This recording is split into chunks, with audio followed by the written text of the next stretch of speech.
सभी का एक नए वीडियो में बहुत बहुत स्वागत है। फ्रेंड्स, कुछ लोगों का मानना है कि प्रेगनेंसी की सोनोग्राफी रिपोर्ट में अगर एंटीरियर प्लेसेंटा होता है तो लड़की होती है, पोस्टीरियर प्लेसेंटा होता है तो लड़का होता है। तो फ्रेंड्स, क्या आप सबको पता है कि प्रेगनेंसी की सोनोग्राफी रिपोर्ट में जब फंडल प्लेसेंटा होता है तो क्या होता है, या फिर सोनोग्राफी रिपोर्ट में लैटरल एंटीरियर या लैटरल पोस्टीरियर प्लेसेंटा होता है तो क्या होता है।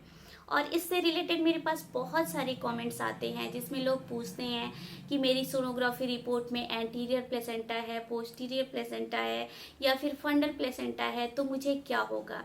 तो चलिए आज के इस वीडियो में मैं आप सबको बताती हूँ कि सोनोग्राफी रिपोर्ट में प्लेसेंटा की पोजीशन से होने वाले बच्चे का जेंडर का पता लगाया जा सकता है कि नहीं। तो इसको जानने के लिए आप वीडियो को कंप्लीट जरूर देखिएगा। इसके साथ ही मैं आप सबको ये भी बताऊंगी कि प्रेगनेंसी में प्लेसेंटा का क्या इम्पोर्टेंस होता है, प्लेसेंटा का क्या काम होता है, और प्रेगनेंसी में जो भी डिफरेंट टाइप के प्लेसेंटा के पोजीशन होते हैं, जैसे कि एंटीरियर प्लेसेंटा होता है, पोस्टीरियर प्लेसेंटा होता है या फंडल प्लेसेंटा होता है, लैटरल एंटीरियर या लैटरल पोस्टीरियर प्लेसेंटा होता है। जो डिफरेंट टाइप के प्लेसेंटा के पोजीशन होते हैं प्रेगनेंसी में, उनका क्या मतलब होता है और उससे क्या पता चलता है। तो इसको जानने के लिए आप वीडियो को कंप्लीट देखिएगा ताकि आपको कंप्लीट जानकारी मिल सके। तो सबसे पहले मैं आप सबको बता दूं कि प्लेसेंटा मदर और बेबी के बीच का कनेक्टिंग ऑर्गन होता है, जिसे हम आंवल भी कहते हैं। तो प्लेसेंटा जो होता है वो महिलाओं का जो यूट्रस होता है, महिलाओं की जो बच्चेदानी होती है, बच्चेदानी की दीवार से एक साइड से अटैच रहता है और दूसरे साइड से बेबी का जो अम्बिलिकल कॉर्ड होता है, बच्चे का जो गर्भनाल होता है, उससे कनेक्ट होता है। तो इसलिए इससे ये मदर और बेबी के बीच का कनेक्टिंग ऑर्गन होता है। अब प्लेसेंटा का क्या काम होता है, प्लेसेंटा का क्या इम्पोर्टेंस होता है। तो पहला काम प्लेसेंटा का ये होता है कि ये गर्भ में बच्चे को ऑक्सीजन और न्यूट्रिशन सप्लाई करता है। दूसरा काम ये होता है प्लेसेंटा का कि ये एस्ट्रोजन और प्रोजेस्टेरोन का प्रोडक्शन करता है, जो प्रेगनेंसी की ग्रोथ के लिए, प्रेगनेंसी को सस्टेन करने के लिए ज़रूरी होता है। इसके साथ ही बच्चे की ग्रोथ को भी सपोर्ट करता है। इसके अलावा प्लेसेंटा जो होता है वो गर्भ में बच्चे के लिए प्रोटेक्टिव बैरियर का काम करता है, किसी भी बाहरी इन्फेक्शन से गर्भ में बच्चे को बचाता है। तो प्रेगनेंसी में प्लेसेंटा का ये काम होता है। अब मैं आपको बता दूं कि महिलाओं का जो यूट्रस होता है, जो बच्चेदानी होती है, वो एक बलून के जैसी होती है। बलून साइज में ऐसे होता है शेप में, तो बलून के जैसा यूट्रस होता है, बच्चेदानी होता है। तो फ्रेंड्स, क्या होता है कि जब एग और स्पर्म का फर्टिलाइजेशन होता है, फर्टिलाइजेशन फैलोपियन ट्यूब में होता है। तो फर्टिलाइजेशन के बाद से सेल्स डिवाइड होने लगते हैं फैलोपियन ट्यूब में। तो एक सेल्स का बंडल बन जाता है, क्लस्टर बन जाता है। तो सेल का बंडल फैलोपियन ट्यूब से ट्रांसफर होके यूट्रस में आके, बच्चेदानी में आके, बच्चेदानी की दीवार से, जिसे हम एंडोमेट्रियम कहते हैं, तो एंडोमेट्रियम से आके जब चिपकता है तो वहाँ पे प्लेसेंटा डेवलप होता है। जहाँ पे वो सेल का क्लस्टर चिपकता है यूट्रस में, बच्चेदानी में, तो वहाँ पे प्लेसेंटा बनना शुरू होता है। तो जब वो एंटीरियर साइड में, यानी कि जो हमारा पेट है, आगे की साइड अगर प्लेसेंटा बनता है, चिपकता है, तो उसे हम एंटीरियर कहते हैं। कि मतलब कि जब हमारे पेट की साइड में प्लेसेंटा चिपकता है तो उसे एंटीरियर प्लेसेंटा कहते हैं। अगर प्लेसेंटा हमारे पीठ के साइड, जो यूट्रस का पीछे का साइड है, जो हमारा पीठ है, बैक है, वहाँ पे चिपकता है तो उसे हम कहते हैं पोस्टीरियर प्लेसेंटा।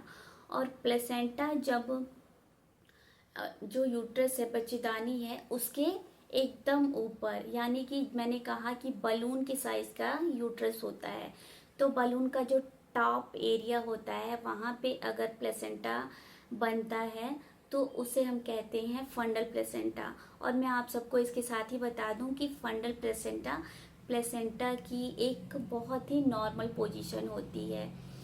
और प्लेसेंटा जो है वो कभी कभी क्या होता है कि यूट्रस के राइट साइड में, यानी कि जो हमारा किनारे का हिस्सा है राइट साइड में या लेफ्ट साइड में अटैच हो जाता है, तो उसे हम कहते हैं लेटरल प्लेसेंटा।